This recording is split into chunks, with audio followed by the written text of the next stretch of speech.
Assalamualaikum warahmatullahi wabarakatuh. Hi, I'm Dr. Linda, founder of Skyhi Clinic Malaysia. I'm a certified advanced hormone therapy practitioner by International Hormone Society of Belgium and has been practicing for the past 10 years.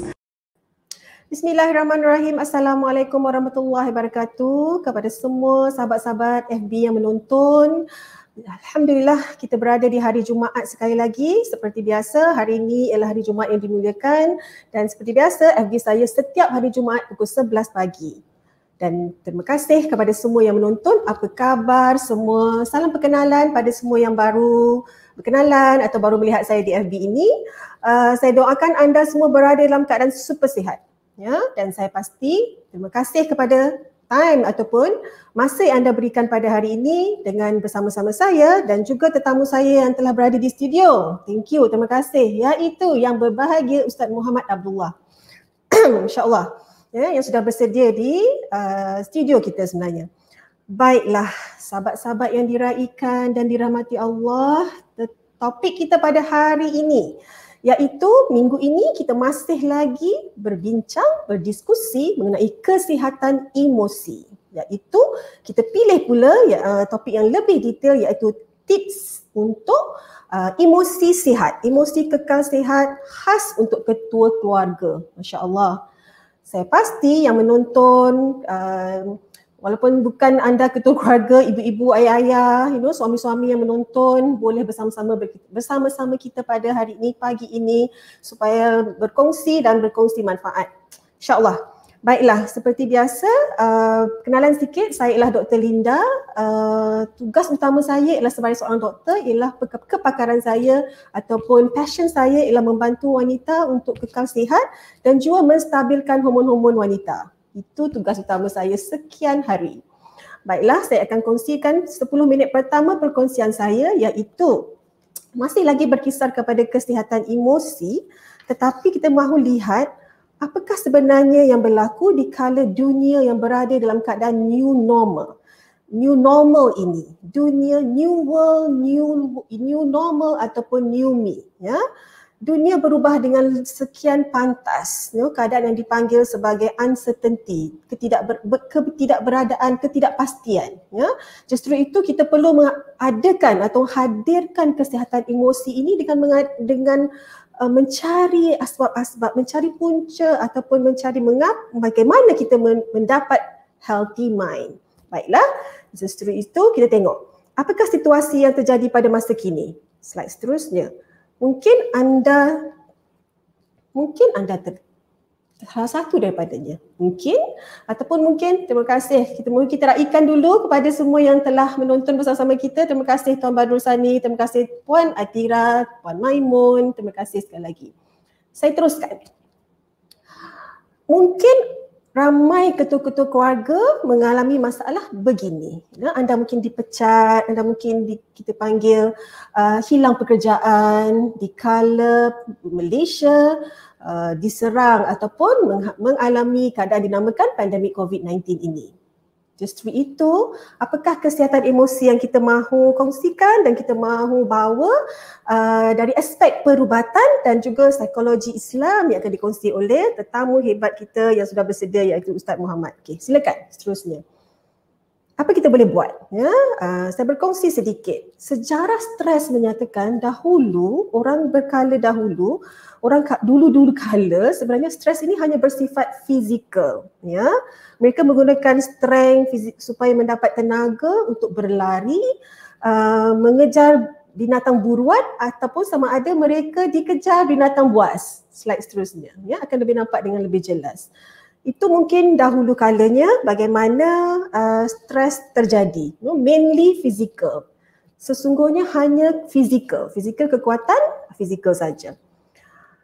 Sebenarnya di kala ini, nowadays, slide seterusnya kita akan nampak kita mengalami stres yang lebih dikenali sebagai emotional stress.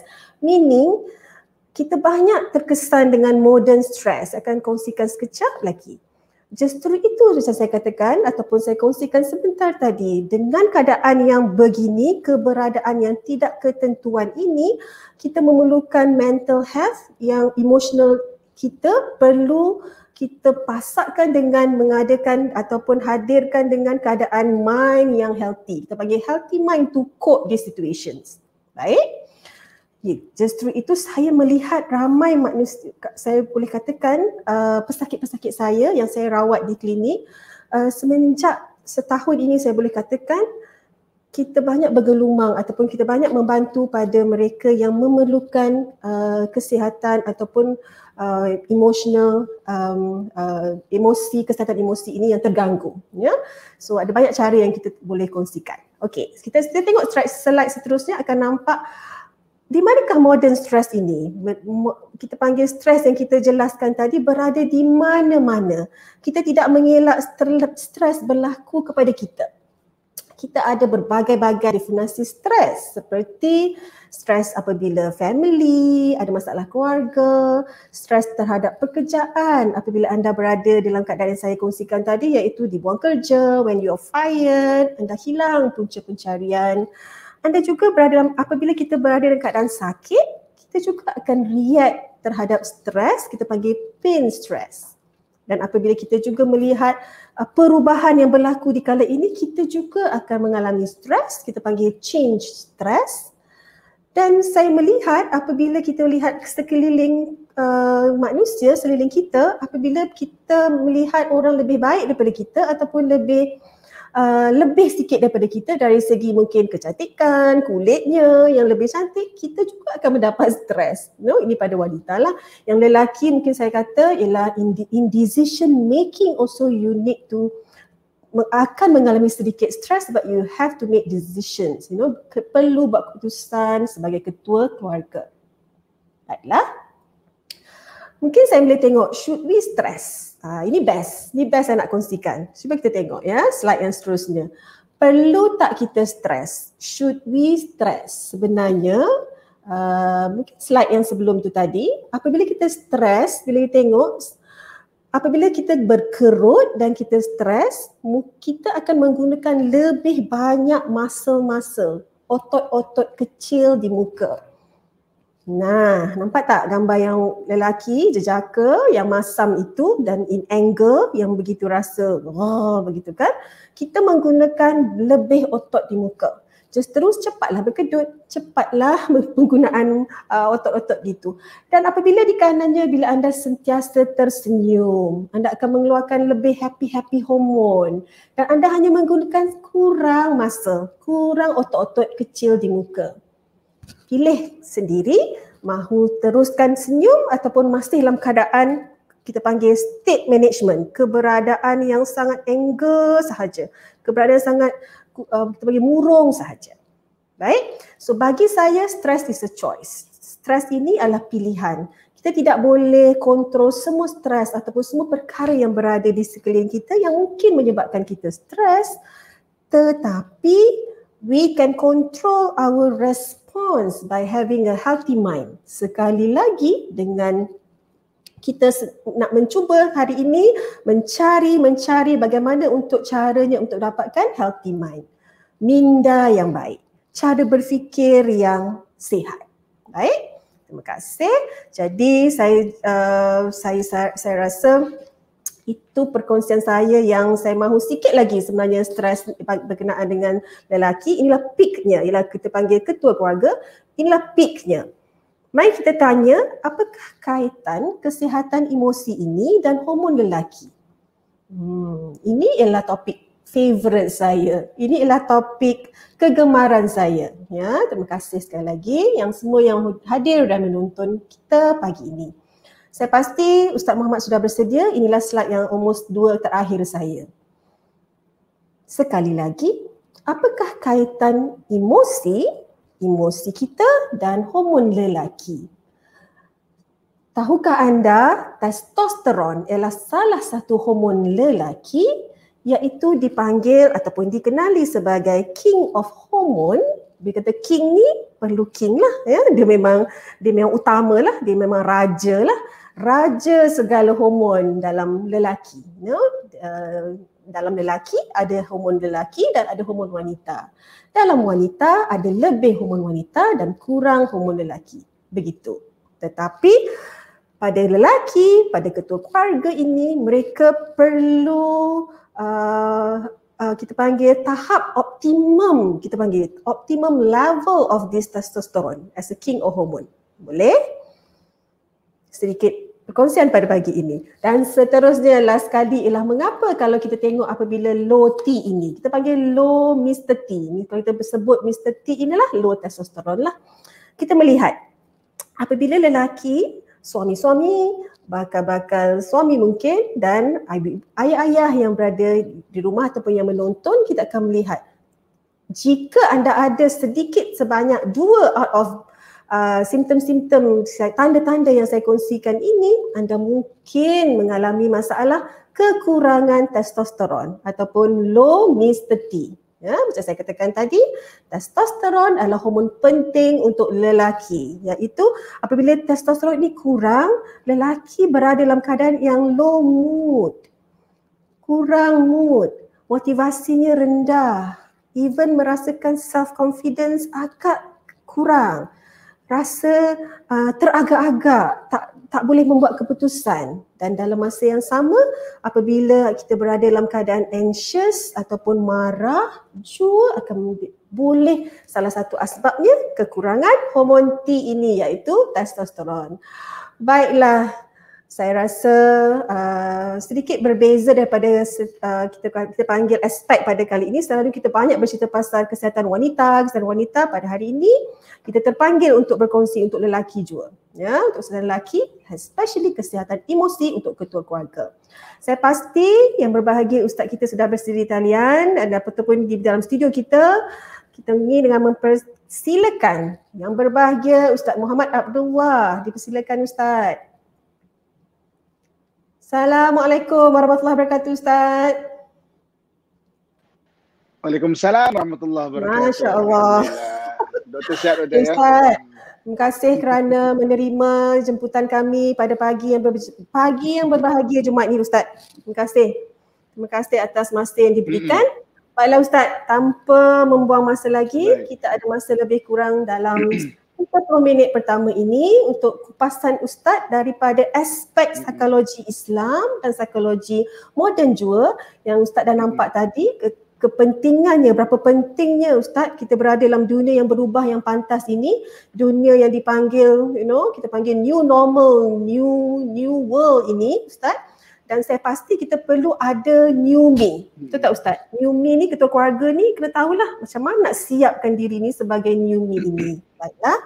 Soalan saya pertama Ustaz, topik kita masih lagi hangat diperkatakan Ustaz ya. Sebenarnya saya mahu kita berkongsi dengan semua yang menonton, apakah sebenarnya definisi Ustaz, takrif psikologi teori Imam Al-Ghazali. Kerana Ustaz yang berbahagia tidak perlu introductionnya. Ramai sudah mengenal, follow beliau. Beliau memang terkenal dengan pengasas teori Imam Al-Ghazali sebagai pengamal undang-undang syariah juga, dan kita tahu beliau adalah penceramah tetap dalam slot IKIM FM, slot Pesona di Zarah, betul Ustaz ya? Dan justru itu Ustaz, silakan. Apakah sebenarnya kongsikan takrif ni, definisi psikologi teori Imam Al-Ghazali? Silakan Ustaz. Okay, bismillahirrahmanirrahim. Assalamualaikum warahmatullahi wabarakatuh. Alhamdulillah wassalatu wassalamu ala Rasulillah wa ala alihi washabbihi wa man tabi'ahu wa man nasara wa wala. Dan dirahmati Allah, Dr. Linda dan juga tim yang sama-sama menjayakan program kita pada pagi berbagi ini, kepada seluruh yang menjayakan dan kepada ibu-ibu, akak-akak, ayah-ayah, sahabat abang dan adik-adik yang saya sayangi dan saya doakan yang kebaikan sekalian. Okey, sebelum saya bicara mengenai takrifan kesihatan mengikut teori Imam Al-Ghazali, kita nak bandingkan dulu definition kesihatan daripada World Health Organization ataupun WHO. Jadi WHO menggariskan kalau takrifan seorang itu sihat daripada 3 dimensi, iaitu fizikalnya sihat, kemudian mental dia sihat dan juga sosial, perhubungan sosial dia sihat. So maksudnya daripada sudut fizikal, kemudian mental, kemudian well-being, social well-being, So maksudnya itu takrifan WHO. Jadi maknanya jadi barulah kita nak tengok kan maknanya apakah kata Imam Ghazali. Jadi, kalau kita tengok daripada WHO tadi tu, dimensi-dimensi kesihatan ni dia termasuk kepada maknanya bila disebut sebagai kesihatan, dia akan tekankan social, occupational, environment dan sebagainya. Jadi Imam Ghazali dia lebih melihat kepada bagaimana manusia itu diciptakan. Jadi maknanya saya pada hari ini, Dr. Linda dan semua seluruh siapa-siapa yang menonton pada hari ini, kita ni ada 5 kita. Kita ni ada 5 kita. 5 kita. So, maksudnya ada 5 kita. Ada 5. Jadi bila kita melihat hari ini manusia, sebenarnya dia ada 5 individu. Okay. Alright. Dan 5 kita ni, kelima-lima kena sihat. Okey, apa dia? Jadi kita diciptakan mengikut teori Imam Ghazali daripada 5 unsur. Pertama ada akal. Okey, kemudian roh kita. Okey. Kemudian ada hati. Hati ini terletaknya emosi. Kemudian ada nafsu. Dan yang kelima jasad. Jasad. So di mana ini 5 unsur manusia. Jadi bila kita tengok manusia saja, kita ada tengok 5 unsur manusia ni. Sekali lagi saya ulang iaitu mental dia, roh dia, kemudian ada hati, kemudian nafsu dan kemudian ada jasad. Okey. Jadi kalau kita tengok hadis-hadis Nabi SAW dan ayat Quran, jadi maknanya kita digalakkan dan untuk menjaga kelima-lima kesihatan ini. Kesihatan roh kena jaga. Roh ni nak sihat memang kena kenal Tuhan. Maknanya memang kena kenal Tuhan. Kalau tak kenal, dia takkan sihat. Maknanya sebab tu ada orang yang memang badan nampak sihat tapi dia rasa kosong jiwa dia tu. Sebab tu kalau tengok kitab agama yang paling detail memperkenalkan siapa Allah Subhanahu Wa Taala adalah Al-Quran. Al-Quran detail. Kalau siapa pernah baca kitab agama-agama lain kan, dia tak cerita detail siapa tu Tuhan. Quran siapa tu Tuhan detail. Wallahu alladzi la ilaha illahu al-malikul quddusus salamul mu'minul muhaiminul azizul jabbarul mutakabbir. Sampai ke akhir ayat dan ayat-ayat lain memperkenalkan siapa itu Allah Subhanahu Wa Taala. Okey, untuk kita dapat kesihatan mental ni memang kena ada ilmu, kena dengan ada pengalaman dan jangan masukkan pengetahuan-pengetahuan yang boleh merosakkan kita. Sebab itu walaupun ayat pertama diturunkan dalam Al-Quran adalah Iqra, tapi dia tidak berhenti di situ. Dia Iqra bismi rabbikal ladzi khalaq. Bacalah, tapi bacalah dengan nama Tuhanmu yang menciptakan. Maknanya bacalah benda-benda yang akhirnya memperkenalkan kita kepada siapa pencipta, yang memberi manfaat kepada kita manusia. Hari ini banyak orang baca benda-benda lucah, benda-benda yang tak bagus, benda-benda maksiat dan sebagainya. Jadi dia boleh merosakkan otak dia. Jadi maknanya itu yang kedua. Yang ketiganya iaitu hati kita. Hati, emosi kena jaga.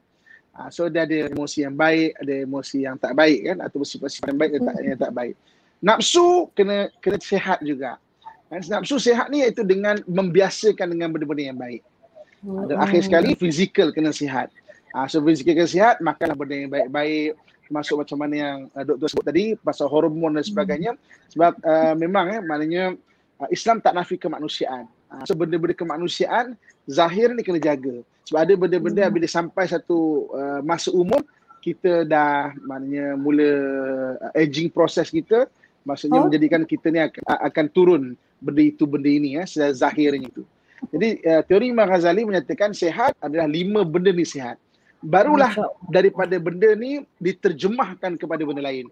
Kalau WHO kata kesihatan tu adalah occupational environment, maknanya sosial dan sebagainya. Sebenarnya semua benda tu setelah kelima-lima ni sihat.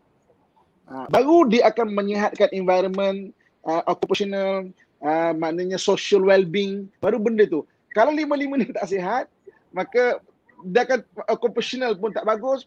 Orang curi tulang, suruh kerja kat klinik main TikTok contoh doktor ni klinik kat Baghdad Klinik kat Baghdad bukan di sekarang klinik bukan. Jadi ada orang yang kadang kerja bos tak ada kan main TikTok lah, main apa lah. Kenapa benda ni boleh berlaku? Ada benda tak sihat. Itu occupational. Environment pun sama. Kalau orang tak sihat, dia takkan dapat menjaga pemeliharaan environment. Sampah tidak buang dengan baik dan sebagainya. Begitu juga dengan social well-being. Social well-being rasanya sama juga. Kalau 5 tak sihat, dia akan mencetuskan mana hubungan sosial yang tak bagus. Jadi mana itu takrifan kesihatan Imam Al-Ghazali. Dia melihat kepada 5 unsur bagaimana kita ataupun manusia itu diciptakan. Baiklah. Masya Allah, terima kasih Ustaz. Ya Allah, saya belajar sesuatu hari ini, iaitu kita ada 5 kita, ya. Ada 5 unsur itu. Mungkin pada siapa yang terlepas dan mungkin yang menonton daripada awal tadi, Ustaz ada katakan ada 5 kita ini perlu sihat kelima-limanya, iaitu nafsunya, mentalnya, rohnya, hatinya, emosi dan jasadnya. Fizikal perlu makanan juga. Saya percaya kelima-lima ini ada cara pemakanannya yang masing-masing. Betul Ustaz? Pengurusan itu perlu diuruskan. Baiklah Ustaz, terima kasih. Sebenarnya apakah melihat kepada kepentingan ketua keluarga ni Ustaz, ya, yang mungkin ada yang di kalangan kita yang sudah kehilangan pekerjaan Ustaz dikala dunia khususnya Malaysia dilanda pandemik COVID-19 ini. Saya bukan melihat kepada ketua keluarga yang hanya bekerja hilang pekerjaan semata-mata dari segi pekerjaan di mana-mana swasta dan sebagainya, juga sebagai mungkin ketua-ketua keluarga ini yang punya bisnes Ustaz, yang punya yang sebagai entrepreneur, ada bisnes yang perlu diusahakan, perlu diurus. Dan apabila ini terjadi, pandemik COVID-19 ini terjadi, manusia-manusia dari segi saya melihat Ustaz, ya, kita lebih bijak membuat ataupun agile Ustaz, agility. Kalau bisnes ini tidak boleh dilakukan sepanjang katakan sepanjang pandemik ataupun MCO 1.0 atau 2.0 ini Ustaz, usahawan ini Ustaz agile, dia buat pula yang lain. Jadi untuk mereka ni kekal kental emosi Ustaz, untuk mereka ini kekal terjamin emosi ni tidak goyang dan tidak terganggu Ustaz. Apakah sebenarnya faktor-faktor emosi yang tidak stabil sebenarnya? Mungkin dari aspek psikologi yang Ustaz kaji, Ustaz sangat mengkaji. Saya melihat di Mutakhir ini Ustaz banyak penceritaan mengenai topik-topik anxiety, sebelum depresi. Semua ini adalah di bawah umbrella ataupun payung kesihatan emosi. Silakan Ustaz, apakah sebenarnya faktor-faktor emosi yang menyebabkan mereka ini mungkin tidak stabil untuk lalui di kala susah begini? Semua orang susah, betul, kita faham. Tapi apakah yang boleh Ustaz kupaskan? Silakan. Okey. Bila sebut mengenai emosi ni, pertama orang tak sama. Jadi sebab tu kita rule pertama atau undang-undang pertama, peraturan pertama, kita tak boleh ukur orang macam diri kita, kan? So jadi maknanya contoh macam katakan kajian psikologi mendapati contoh macam dalam diri manusia ni kita ada contoh macam risk tolerant orang tak sama. So ada orang memang lahir-lahir inborn, kita panggil inborn, dia lahir-lahir risk tolerant dia tinggi, dia tak mudah risau, tak takut pun. Ada orang risk tolerant dia agak rendah. Jadi maknanya antara faktor yang penting sekali adalah kita kena tengok faktor inborn. Inborn ni makna lahir-lahir. Dia bukan genetik. Genetik ada juga menyumbang. Tapi inborn ni kadang-kadang mak ayah memang macam general lah tentera kan. Mak atas daripada general kalau di dekat rumah kan. Tapi anak-anak kadang-kadang maksudnya jadi kadang-kadang jadi takut, mak ayah berani. Jadi mana inborn orang tak sama. Jadi sebab tu bila kita melihat faktor maksudnya antara yang paling besar sekarang adalah maknanya antaranya adalah genetik atau faktor inborn, lahir-lahir memang ada orang macam itu. Inborn so jadi kita kena perhati, sebab tu kena kenal diri. Dalam Quran apa Allah sebut, wa fi anfusikum afala tubsirun, diri kamu hendaklah kamu perhati, kita kenal diri. Contoh macam anxiety. Ada doktor, orang anxiety memang kerana peristiwa. Sebagai manusia, ada COVID macam ni, dia jadi risau. Tapi ada orang inborn, lahir-lahir mudah risau. Jadi benda-benda itu trigger dia je. Trigger dia. Jadi sikit dia akan risau. Jadi apabila dia mula risau, dia akan jadi macam sampai kena anxiety attack. Dia rasa macam nak mati, dia rasa macam bumbung ni nak runtuh, nak empak dia tak boleh nak tidur. Dia jadi sama ada insomnia, tak boleh tidur, ataupun hypersomnia, maknanya terlebih tidur pula, tak nak bangun-bangun. Macam tak mau terima hakikat. Jadi ada orang jadi macam ini. Ini yang kadang-kadang kita tengok, kadang isteri kita, kadang anak kita, kadang suami kita. Jadi orang tak sama. Ada orang dia mudah untuk risau. Anxiety dia memang inborn. Ini kalau bicara bab ni, saya suka bawa hadis daripada Nabi SAW satu ketika. Nabi SAW ketika tu sekitar waktu duha, mungkin barangkali waktu begini. Jadi Nabi SAW rumahnya tepi Masjid Nabawi. Jadi Nabi menjengah ke dalam Masjid Nabawi selepas urusan, tengok ada satu orang sahabat, mukanya murung, mukanya sedih, duduk diam, tak bergerak-bergerak. Nama sahabat ini Sayyidina Abu Umamah. Jadi Nabi SAW pun datang kepada Abu Umamah. Nabi tanya kepada Umamah, "Wahai Umamah, kenapa macam keadaan kau ni macam nampak murung sangat, sedih sangat?" Apa dia kata, "Wahai Rasulullah, the sadness, kesedihan and cowardice, maknanya anxiety, maknanya kesedihan dan juga kerisauan melampau, maknanya membelenggu hidup aku." Jadi maknanya zaman Nabi 1400 tahun Islam juga pernah ada kes orang yang memang macam ni. Maka apa kata Nabi SAW? Nabi kata, "Okey, tak apa. Abu Umamah, mau tak aku ajarkan kamu 8 doa yang kalau kamu baca, dia akan mengubat kamu." Apa dia? Saya yakin banyak antara kita telah hafal. 8 rangkaian doa tu, Allahumma inni a'udzubika minal hammi wal hazan, wa a'udzubika minal ajzi wal kasal, wa a'udzubika minal jubni wal bukhl, wa a'udzubika min ghalabati daini wa qahri rijal. Okey. Jadi doktor kan, dan semua yang penonton kita sekalian, 8 benda ni cuba kita refleksi diri kita. Al-hammi ni sedih pada benda lepas-lepas. Maknanya ada orang jenis dia grounded dengan past oriented. Dia tak boleh nak move on. Sedih lama. Ini al-hammi. Al-hazan adalah sedih yang sekarang dan akan datang. Maknanya anxiety. Dia kan risau apa nak jadi, dunia kiamat agaknya, maknanya risau macam tu. Al-hazan. Risau COVID datang ya. Ya. Dia risau, dia membaca tu, baca akhirnya jadi macam dia jadi paranoid tau. Macam tak boleh, semua benda tak boleh. Dia suka nak membaca, ambil tahu. Tapi dia punya mental tu mudah risau. Ada orang macam ini kan. Jadi maknanya akhirnya Nabi ajarkan Abu Umamah, dan akhirnya Abu Umamah dapat satu kelegaan. Maksudnya ada orang yang memang inborn, sebab inborn. Okey. Sebab yang kedua, kenapa boleh berlaku faktor-faktor demikian? Sebab environmental. Environmental ni maknanya keadaan sekeliling lah ya. Keadaan sekeliling tu menyebabkan seorang tu kena ada tekanan, ada gangguan emosi. Contoh macam COVID ni. Ada orang yang jatuh OCD, obsessive compulsive disorder, basuh tangan, basuh. Maknanya risau, maknanya kepala pahit, basuh setengah jam kat tandas, doktor. Basuh. Ada orang jadi anxiety maknanya risau melampau ke depan, Ada orang depression. Maksudnya, sedih, kena buang kerja lah, tengok kawan kena buang lah, apa semua. Ada orang jadi bipolar, perubahan mood tiba-tiba. Dia okey, tiba-tiba masam. Jadi maknanya keempat-empat ni terutamanya kan, maknanya banyak berlaku dan akhirnya menjadikan maknanya environmental tu ataupun sebab sekeliling tu menjadi penyumbang. Jadi dua sebab yang besar mengenai gangguan emosi ni. Satu memang inborn kan, yang keduanya iaitu environmental, maknanya sebab-sebab sekeliling. Sebab-sebab yang lain ada tapi kecil lah dia punya faktor tu ataupun tidak besar faktor dia. Wallahualam. Ya, terima kasih Ustaz. Masya Allah, betul.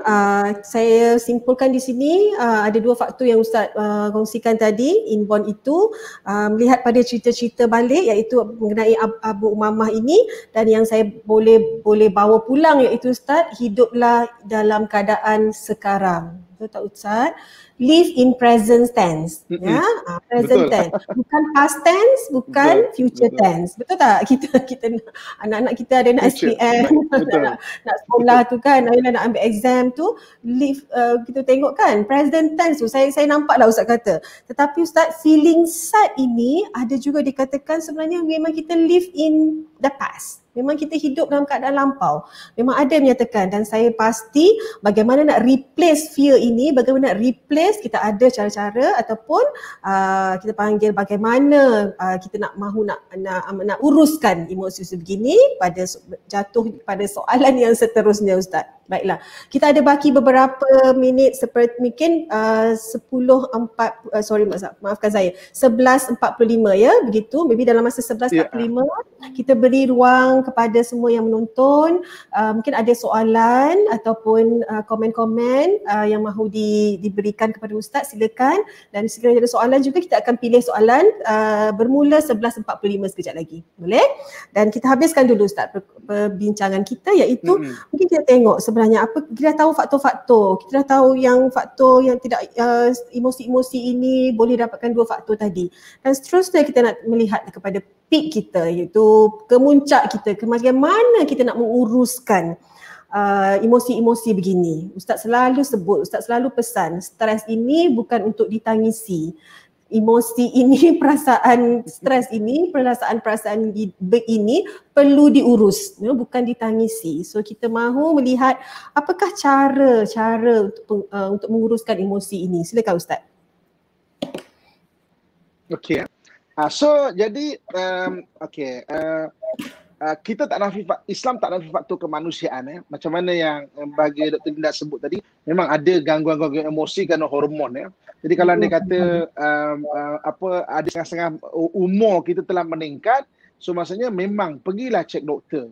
Kan? Maksudnya kadang-kadang memang faktor-faktor kemanusiaan ni boleh menyumbang. Contoh macam Mr. T, testosteron rendah, boleh mengganggu emosi dan sebagainya. Kalau bagi orang perempuan sendiri pun, ketika tengah nak haid, ketika nifas, ketika macam sampai satu tahap menopause dan sebagainya, gangguan-gangguan emosi itu tak ada. So dari sudut zahirnya, maknanya jumpa doktor dan boleh cek, antaranya cek hormon untuk stabilkan. Sebab Islam tak nafi kemanusiaan, benda itu tidak dinafikan. Okey. So nanti boleh ikuti apa lagi pembahasan-pembahasan Dr. Linda mengenai hormon ni.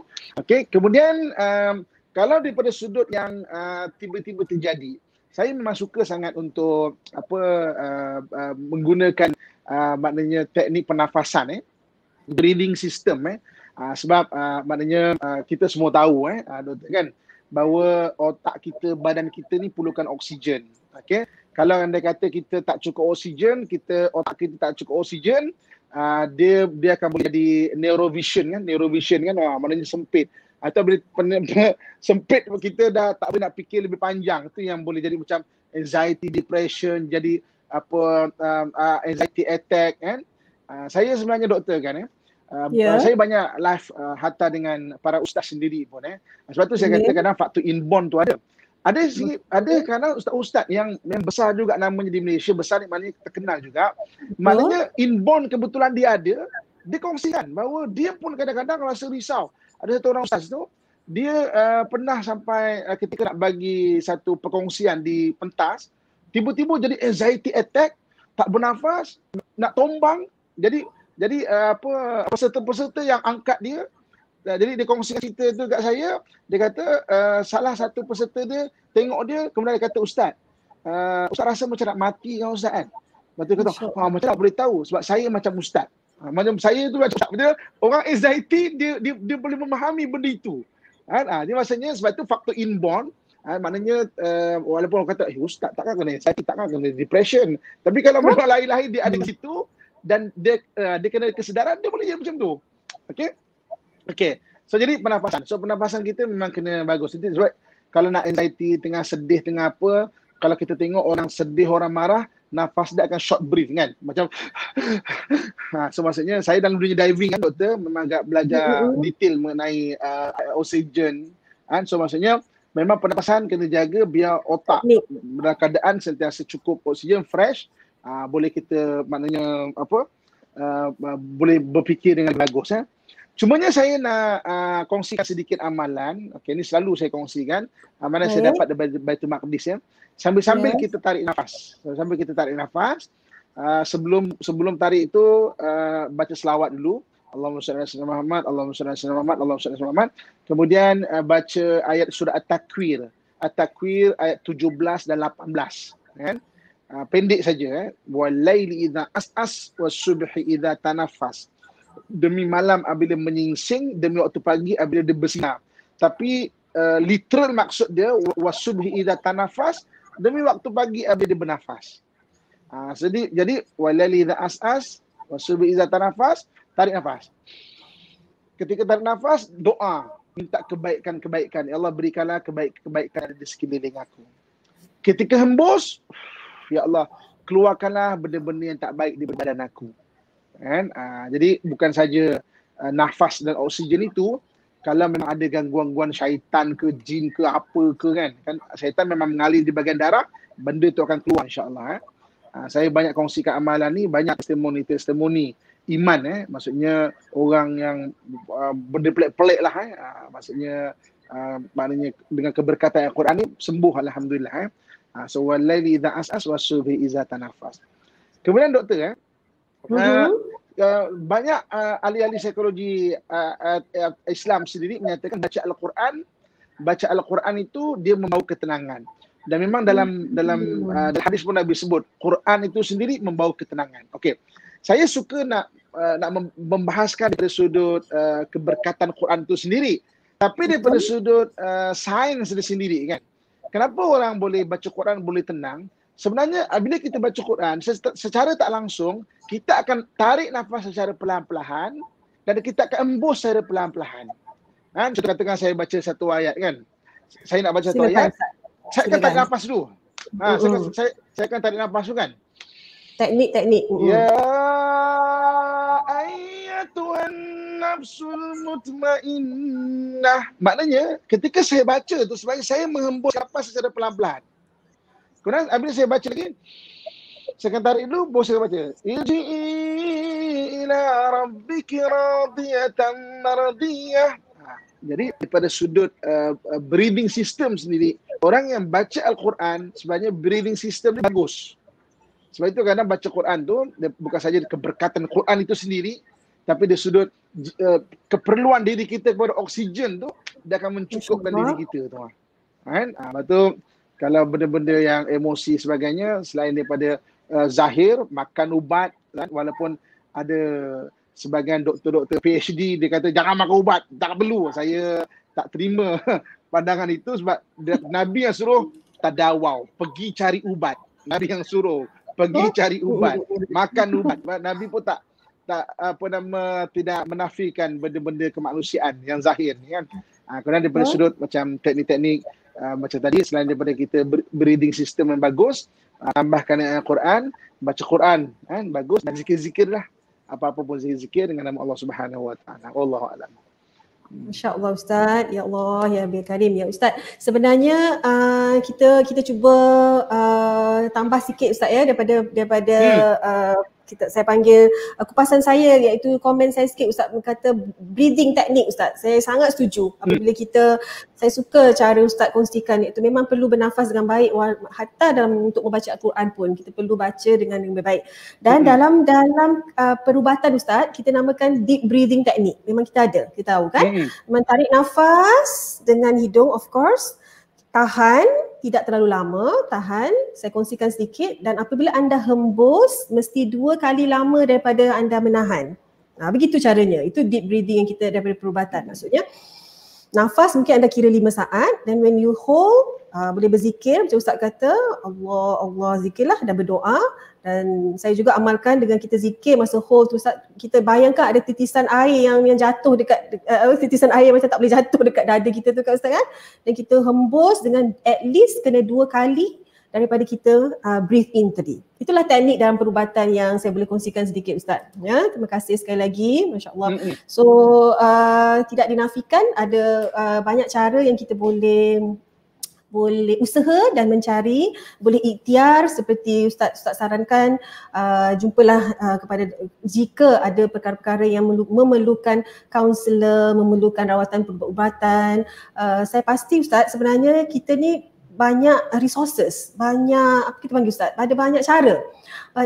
Banyak kita ni kita kurang call for help Ustaz, ataupun kita panggil cry for help. Kita suka menyendiri dan rasa kita masih kuat dan merasakan kita ini masih boleh bertahan apabila kita merasakan kita ada strong willpower, gigih maksudnya, gigih dan teruskan, dan akhirnya kita masih jatuh ataupun kita panggil terjatuh ke gaung ataupun lubang yang sangat dalam Ustaz. So saya nampak masyarakat kita perlu sedar dan perlu hadirkan awareness ini, kesedaran ini. Justru itu Ustaz kita adalah dan seterusnya, walaupun daripada perubatan, dan kita ada juga daripada kaunselor-kaunselor kita seperti Ustaz yang tahu bagaimana teknik-teknik yang kita boleh bantu apabila anda memerlukan. Baiklah, terima kasih Ustaz sekali lagi, kupasan yang sangat menarik.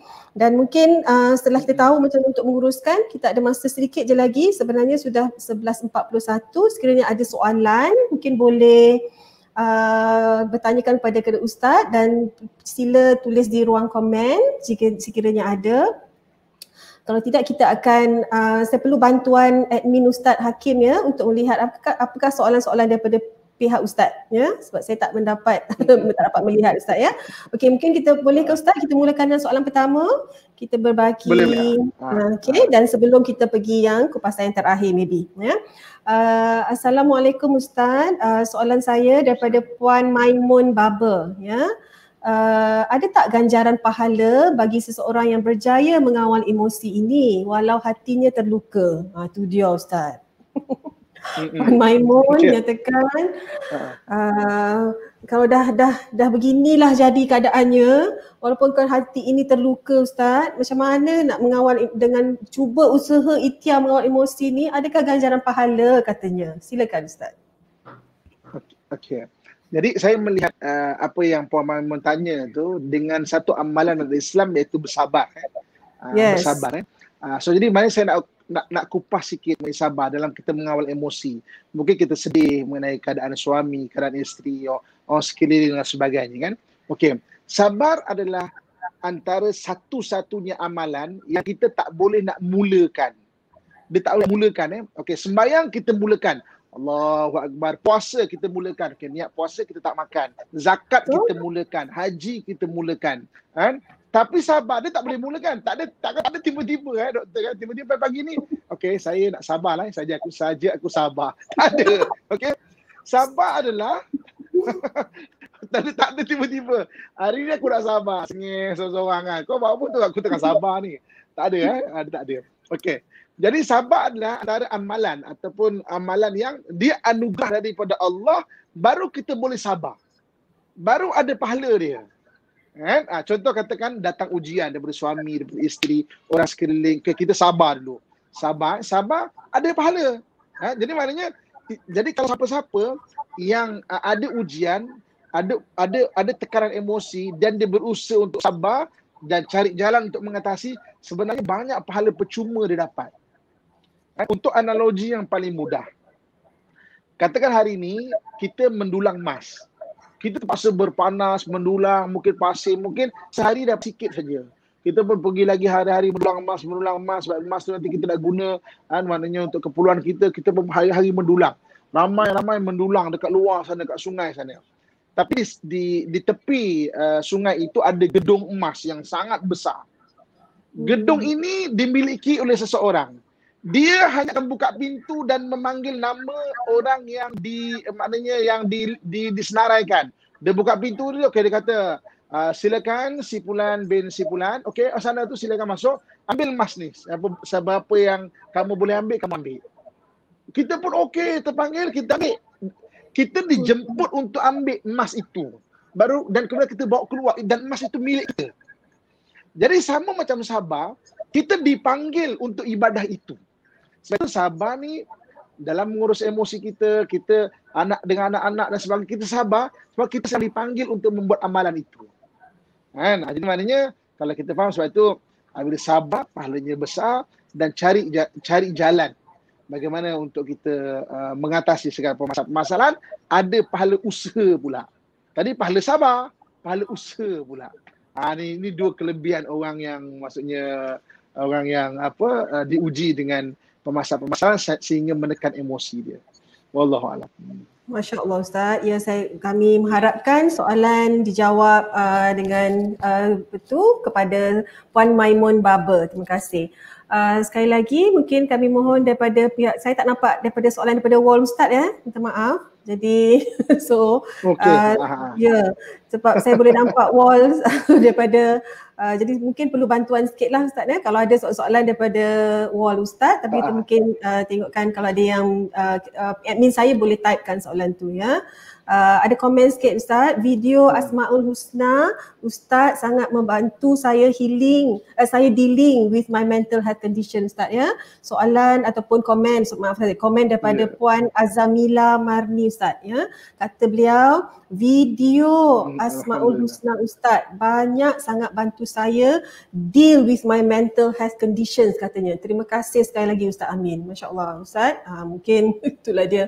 Terima kasih sekali. Mungkin nanti sampai kebaikan Ustaz tu ya. Mungkin saya mau bacakan satu lagi Ustaz ya. Dari ini ya. Mungkin saya satu lagi Ustaz daripada Puan Alina ya. Mungkin kami tak pop upkan di sini, tapi ini antara yang banyak yang kami mungkin pilih satu lagi, mungkin agak panjang Ustaz, tapi tak apa, kita dengar dulu ya. Ustaz, saya cuba mendekatkan diri dengar tazkirah ilmu agama, tapi apabila dengar baca tentang dunia ini dah nak dekat habis, tanda-tanda kiamat dah sampai. Agak panjang sikit ya. Saya sampai asyik tengok cuaca sekarang tak menentu, dengan ramai ulama yang dah meninggal. Macam mana nak harungi hidup ni? Macam mana dengan anak-anak sekecil saya? Cukup tak didikan mereka? Saya terfikir dalam pandemik ini Ustaz, lepas ni adakah life will be worsening? Ini macam melihat future dah Ustaz ya. Macam mana nak hidup dalam keadaan ketenangan dan keluar daripada ketakutan hidup ini? Itu soalannya. Beliau cuba untuk solat lebih baik, mengaji, macam dikatakan mendekatkan diri dengan amalan-amalan, tapi kadang-kadang pemikiran ini masih datang terutama bila tengok media social Ustaz. The power of social media Ustaz. Ya, power of social media yang ke arah kebaikan mungkin ya membantu, tapi the power of social media ni dia ada dua tajam Ustaz ya. Dia ada dua kita panggil pisau ya, dia tajam dan macam mana nak gunakan. Sekarang dah tak ada mood nak plan untuk future. Masya Allah Ustaz, mohon bantuan. Okey, daripada apa yang saya dengar tadi, boleh kita faham bahawa Puan tadi dia ada simptom anxiety ya, mana kerisauan ya. Okey. Jadi biasanya macam keadaan-keadaan orang yang bila dia baca banyak benda dia makin risau, kita boleh kategorikan dia tu jenis inborn. Sebab dia mencari untuk membaca. Kerana dia risau sendiri kan. So jadi maknanya banyak lagi bahan-bahan bacaan yang boleh kita baca. Kalau itu yang mengganggu fikiran Puan, berhenti membaca benda tu. Kan? Baca benda yang lain. Baca benda-benda yang topik-topik lain mungkin yang boleh menjadikan kita tu meningkatkan diri kita, skill kita yang lebih realistik, yang lebih present lebih sekarang daripada kita merisaukan. Sebab risau tidak pernah merubah apa-apa. Kita risau sampai tengok tadi kan, sampai macam malas nak kerja, dah hilang mood dan sebagainya. Sebab apa? Sebab kerisauan itu. Jadi maknanya bacalah benda-benda yang sekarang realistik. Banyak lagi benda-benda yang boleh sekarang kan, yang realistik, yang menjadikan kita hidup dalam present, dalam waktu sekarang, berbanding dengan kita fikir berdepan dan sebagainya. Wallahualam. Ya, saya setuju Ustaz. Sebenarnya saya mohon tambah sedikit dari segi perubatan Ustaz. Kita detach Ustaz. Kita jangan kita bagi putuskan rantai itu, betul? Kita jangan sambungkan rantaian tu. Kita tengah memutuskan rantaian COVID-19 ni, tetapi dari segi sekiranya kita panggil sebenarnya toxic environment, kita panggil Ustaz toxic emotion ataupun toxic news Ustaz kan? Kita panggil dia agak toxic kepada kita. Kita perlu memilih, jadilah mata lebah Ustaz kan? Melihat pada kebaikan, jangan melihat pada yang toxic begitu kan? Apabila ada berita-berita yang menakutkan, detach. Putuskan rantai tu kan. Saya pasti Ustaz bersetuju juga dengan banyak ada soalan, minta maaf, ada setuju dengan tambahan saya tadi. Terima kasih. Satu lagi Ustaz, kita raikan berapa boleh soalan Ustaz ni? Sampai maybe 2-3 lagi boleh, Ustaz ya. Sebelum pukul 12 kita boleh tamatkan. Sebab masa Ustaz sangat mencemburui, hanya 1 jam je diperuntukkan untuk sesi live saya pada pagi ni. Seterusnya Ustaz, daripada wall Ustaz, Puan Fatimah Mat Ali, ya. Assalamualaikum Ustaz, macam mana saya nak lupakan kesilapan lama supaya tidak terlalai lagi? Puan ni dah ada willpower Ustaz supaya nak memastikan kita tak lalai dari segi banyak faktor lah, ya, daripada mungkin banyak yang persoalan beliau sangat ringkas, ya. Ada banyak lagi tidak terlalai dan mungkin dari segi banyak-banyak amalan kita. Soalannya, poinnya, macam mana saya nak lupakan kesilapan lama? Ni yang kesilapan lampau ni Ustaz. Living in the past. Silakan Ustaz. Ni Okay. So belajar untuk memaafkan diri. So jadi kadang-kadang kita ada benda yang kita tekilan dalam hidup kita. So kita kena belajar untuk memaafkan diri. So kita tak macam bab kata pepatah, maknanya kita jangan tangisi susu yang telah tumpah. Kalau kita tangisi pun dia takkan dapat satu botol balik. So maksudnya yang dah lepas, belajar memaafkan, kemudian belajar untuk memperbaiki diri kita. So kalau kita sentiasa merenung kepada ke belakang, dia tidak akan merubah apa-apa. Nanti kita akan banyak menghabiskan masa kita. Contoh, katakan masa kita ada 24 jam, masa kita semua ada 24 jam, 8 jam kita tidur lah, tinggal lagi 16 jam. 16 jam tu kalau tak kalau orang ada macam mana doktor sebut toxic environment, toxic pemikiran dan toxic emosi, dia akan banyak menghabiskan masa dia yang 16 jam tu pada benda demikian. 2 jam tak puas hati dengan suami, 2 jam tak puas hati dengan kawan-kawan, 2 jam lagi duk risau ke depan, 2 jam lagi duk risau, alah ke belakang dulu aku memang jahat apa sebagainya. Akhirnya setiap hari patutnya 16 jam tu dia punya, tapi mungkin tinggal 2-3 jam je dia punya. Banyak orang macam ini sebenarnya. Jadi hidupnya dihabiskan dengan benda-benda yang toksik, macam mana doktor sebut tadi, toksik kan, maknanya benda tu dihabiskan dengan demikian. Kalau kita belajar memaafkan diri dan orang lain, ya Allah aku maafkan diri aku maafkan orang lain. Pastikan 16 jam tu semua milik kita. Macam-macam benda kita boleh buat. Kalau tak ada apa sangat buat pun pergi jogging sana. Sebulan badan pun makin jadi fit dah, lain dah kesihatan. Ini duduk tak apa-apa kan. Jadi akhirnya merosakkan diri kita. Wallahualam. Betul. Terima kasih menjawab soalan pada puan yang bertanya. Saya suka poin yang terakhir Ustaz kata, jogging lah. Betul Ustaz. Exercise ini apabila kita pergerakan Ustaz, ya. Kita ingat exercise tu kena pakai kasut sukan, kena beli gym yang mahal, peralatan yang sangat mahal. Sebagai seorang doktor, saya terpanggil untuk memberi saranan begini kan. Sebab ada banyak kebaikannya apabila kita bermula dengan pergerakan, movement Ustaz. Bila kita kata exercise, masyarakat kita fikir exercise ni macam tadilah nak kena kasut mahal, baju seluar semua Ustaz tapi nak pergi enroll daftar gym yang bagus-bagus. Tidak Ustaz, sebenarnya pergerakan di rumah sahaja begitu ilmu-ilmu yang kita pernah kongsikan sebelum ni, Masya Allah Ustaz, boleh memberikan release tadi, hormon-hormon happy tu, hormon serotonin, hormon endorfin. Ustaz mahir dengan hormon ni. Ustaz banyak mengkaji hormon-hormon happy hormon ni. Dalam perubatan dipanggil happy hormon. Ada 4 happy hormon yang kita beritahu, selain serotonin, endorfin, dan kita tahu ada satu oksitosin. Oksitosin tu saya banyak kongsikan dalam wall saya Ustaz. Peluk Ustaz, peluk isteri, peluk suami, peluk anak Ustaz. Apabila kita buat aktiviti begitu, pergerakan begitu, dia merasakan hormon tu dirembes dengan lebih baik dan kita rasa the feeling of love tu Ustaz. Kan? The feeling of kasih sayang tu ada. Ya. Itulah dia saya boleh kongsikan sedikit sebagai tambahan daripada soalan tadi. Seterusnya kita raikan soalan, kita ada berbaki 5 minit terakhir sebelum Ustaz membuat kupasan terakhir, rumusan terakhir. Dan mungkin kita raikan satu lagi soalan yang ini banyak anxiety ni. Ustaz banyak kita panggil mengkaji anxiety Ustaz, ya. Daripada Puan Aliza din ya. Assalamualaikum Ustaz, adakah normal ataupun adakah ianya anxiety bila kita takut fikir mati? Oh, dia nak tahu bila dia fikir macam ni Ustaz. Bila dia fikir mati, bila dia fikir saat mati, bila dia fikir saat alam kubur, soal kubur, kiamat, akhirat ini membuatkan kita takut untuk menghadapi future Ustaz, menghadapi presence tadi tu, dalam keadaan kehadapan itu. Walaupun kita rasa kita sudah beramal soleh, tapi kita akan rasa berfikir-fikir tu. Adakah ini dipanggil anxiety atau normal soalannya? Masya Allah, dia adalah. Terima kasih Ustaz.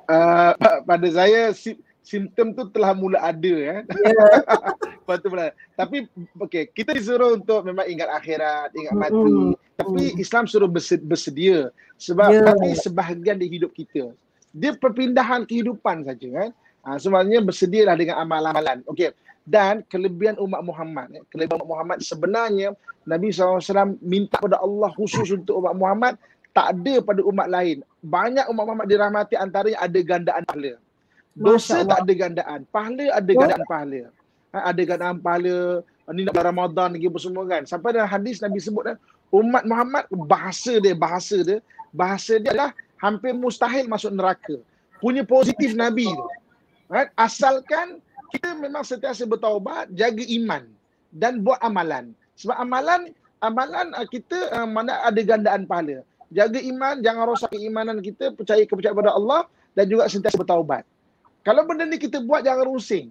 Sebab tu dalam hadis Nabi sebut, kullukum yadkhulunal jannata illa man aba. Nabi sebut, semua kamu, semua umat Muhammad ni yadkhulunal jannah, ada can masuk syurga. Memang masuk syurga illa man aba, kecuali orang yang enggan aja.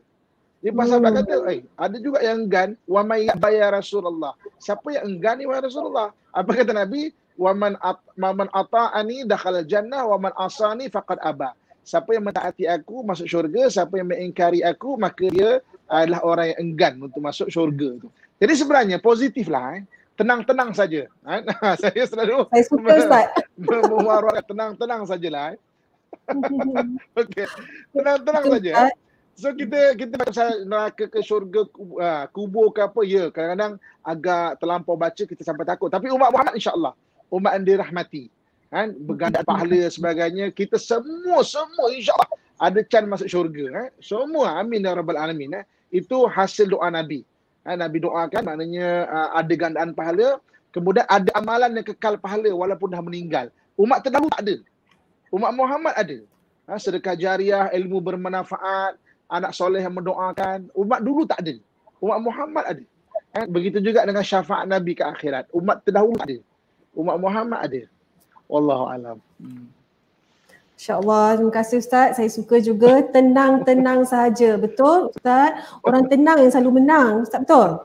Orang yang tak tenang ni tak menangnya. Dia susah, lambat untuk menang ya. So hashtag tenang-tenang sahaja ya. Di dalam IG Ustaz, dalam Facebook Ustaz, hashtag tenang-tenang sahaja tu masya-Allah setiap kali Ustaz kita panggil macam wawarkan ataupun zikirkan. Kita nak sebarkan sesungguhnya perkataan itu satu doa ya Allah Ustaz. Saya suka sebenarnya ketakutan ni Ustaz dalam mungkin sekian dulu untuk soalannya ya. Mungkin kita tak dapat raikan lagi soalan. Kita ada berbaki 2 minit terakhir ataupun 3 minit untuk Ustaz buat kupasan sebenarnya. Sikit saja Ustaz. Sebenarnya kita katakan tadi orang yang fear ni Ustaz dalam perubatan ya. Macam mana kita nak replace fear? Macam mana kita nak replace? Kita nak tukar, kita panggil state management. Kita ada keadaan yang kita kata jom tukar, tukar keadaan emosinya.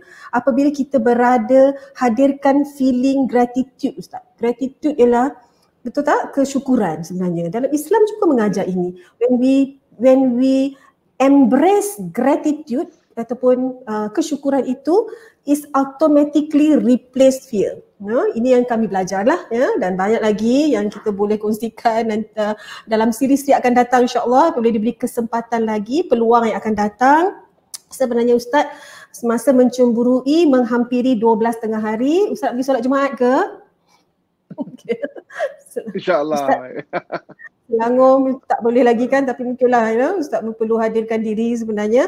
Dan kita memberi kupasan sedikit lah, beri masa Ustaz maybe 1 ke 2 minit untuk memberi kupasan terakhir maksud saya ya. Rumusan kepada topik kita ni Ustaz. Apakah saranan Ustaz? Apakah lagi kata-kata terakhir Ustaz untuk kepada topik kita iaitu kesihatan emosi ini, khasnya kepada ketua keluarga yang membimbing sebagai tunggak kepada sistem unit keluarga itu sendiri Ustaz. Silakan.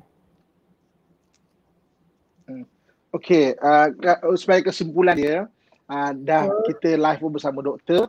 Kalau dia kata ada benda yang memang Islam tak nafikan kemanusiaan, kalau ada benda-benda yang tiba-tiba berubah apa semua, jangan terus mentaliti terus ini ada sihir lah apa sebagainya. Kita tak nafikan benda tu. Tapi cek juga kemanusiaan. Kita tak nafikan wujudnya benda demikian. Tapi tak nafikan kemanusiaan. So, cek juga, jumpa Dr. Linda, cek hormon. Tu saya memang maksudnya menggalakkan untuk kita cek benda-benda demikian. Okey. Kemudian yang kedua, jagalah emosi. Sebab kalau emosi kita tak stabil, dia tidak akan, kita akan mengganggu kehidupan kita. Daripada hubungan sosial, pekerjaan dan sebagainya, dia akan memang mengganggu. So jadi jagalah emosi, tenang-tenang sajalah, belajar zikir dan sebagainya. Cuma sebagai penutup dia, saya nak bantu orang yang ada anxiety, bukan bipolar, bukan OCD, anxiety saja. So siapa-siapa yang menonton pada hari ini, jadi boleh catatkan nombor telefon ini telefon PA saya, hantar WhatsApp dekat dia. Nanti saya akan nak bagi e-book amalan bagi orang anxiety bagi anxiety So maksudnya aku nombor dia 013 289 3643. 013 289 3643. So jadi maknanya bagi orang anxiety saja, banyak kerisauan melampau. Sebab dalam sekarang ni kesian doktor ada orang anxiety sampai tak boleh kerja doktor. Sampai maksudnya tak boleh nak bergerak, sampai sedih sangat, sampai anxiety attack dan sebagainya. Betul. 289 3643. Jadi WhatsApp dia saya akan cuba bantu. Bagi yang nak cek hormon, jumpa Dr. Linda. Itu salah satu Nabi sebut tadawa, pergi berubat. Saya percaya, walaupun doktor kan ada di luar sana ada orang tak payah nak ubat apa ubat. Bagi saya berubat is berubat. Pergi berubat. Ada benda yang maknanya kita kena tengok faktor kemanusiaan dalam hidup kita ni. Wallahu alam. Masya-Allah, terima kasih sekali lagi. Mungkin kita boleh kongsikan sekali lagi admin saya nombor telefon PA Ustaz. Nombor telefon PA Ustaz sekali lagi mungkin kita boleh letakkan di situ. Type di ruangan komen itu, iaitu apabila anda memerlukan e-book anxiety, Ustaz berbesar hati untuk berkongsi dengan e-book kepada anda semua yang mungkin mengalami masalah. Ustaz pesan tadi bukan dah depresi, bukan dah masalah bipolar, maksudnya yang agak teruk ataupun kita panggil sudah ada suicidal thoughts, Ustaz. Betul? Kajian menyatakan statistik Ustaz ramai orang bunuh diri. Bukan masyarakat kita sajalah, maksudnya ramai manusianya seluruh dunia, globally apabila keadaan pandemik begini, ramai yang kata mati je lah, betul Ustaz mati je lah dalam suasana begini. Dan kita tidak mahu begitu, dan kita rasakan insya-Allah bermanfaat kepada kita panggil free gift daripada Ustaz, iaitu e-book percuma anxiety, insya-Allah. Ada yang saya juga yang mungkin yang berminat, kepada sesiapa berminat kepada 10 minit perkongsian saya tadi, iaitu apakah hormon, faktor-faktor hormon yang apa kita panggil beri kesan kepada lelaki tadi, boleh juga komen sekiranya anda berminat kepada e-book sedikitlah slide saya tadi, kita bolehkan juga kongsi. Terima kasih sekali lagi Ustaz kepada tetamu jemputan saya pada ini. Ya Allah, betul kita rasa macam jauh je, tapi dua orang di Shah Alam sebenarnya, di area Shah Alam saja. Itulah dia. Tapi dengan keadaan pandemik MCO 2.0 ini, masa ataupun teknologi ini mendekatkan kita Ustaz rasa dekat dengan Ustaz, insya-Allah. Terima kasih sekali lagi. Terima kasih atas masa yang ada. Sesungguhnya masa ini ya Allah berikan, dan kita berada dalam taman-taman ilmu ini, hadirkan dengan ilmu ini. Kita nak doa, minta tolong Ustaz, doa lead sikit Ustaz lead doa, minta maaf. Dan sebelum saya memberikan kata terakhir, silakan Ustaz. A'udzubillahi minasyaitonirrajim. Bismillahirrahmanirrahim. Alhamdulillahi rabbil alamin wassalatu wassalamu ala asyrafil anbiya'i wal mursalin wa ala alihi washabihi ajmain. Ya Allah ya Tuhan kami, berikan keselamatan kepada kami ya Allah. Hindarkan kami dari segala mara bahaya ya Allah. Dari hasad dengki manusia yang menghasad ya Allah. Dari kezaliman manusia yang jahat ya Allah. Daripada gangguan jin dan syaitan ya Allah. Daripada penyakit yang berjangkit ya Allah. Daripada perkara yang tidak mampu kami tanggung ya Allah. Allahumma rabbana atina fid dunya hasanah wa fil akhirati hasanatan wa qina adzaban nar. Wa sallallahu ala sayyidina wa maulana Muhammadin wa ala alihi wa sahbihi ajma'in. Walhamdulillahi rabbil alamin. Taqabbalallahu minkum minna minkum, taqabbal ya karim. Amin ya rabbal alamin. Terima kasih sekali lagi Ustaz, kepada doa kepada semua yang menonton. Terima kasih sekali lagi atas masa yang ada. Justru itu sekian dulu daripada kami. Segala yang baik itu datang daripada Allah. Sesungguhnya kesalahan ataupun kekurangan itu datang daripada kelemahan kami sendiri. Dengan ini saya ada sedikit kata-kata terakhir untuk semua yang menonton. Renung-renungkan kata-kata hikmah ini. Bila sakit baru kita hargai sihat. Bila sibuk baru kita hargai waktu lapang. Apabila tua baru kita hargai muda ataupun usia. Dan apabila ketibaan mati baru kita hargai sebuah kehidupan. Dengan ini kami sudahi dengan wabillahi taufiq wal hidayah. Wassalamualaikum warahmatullahi wabarakatuh.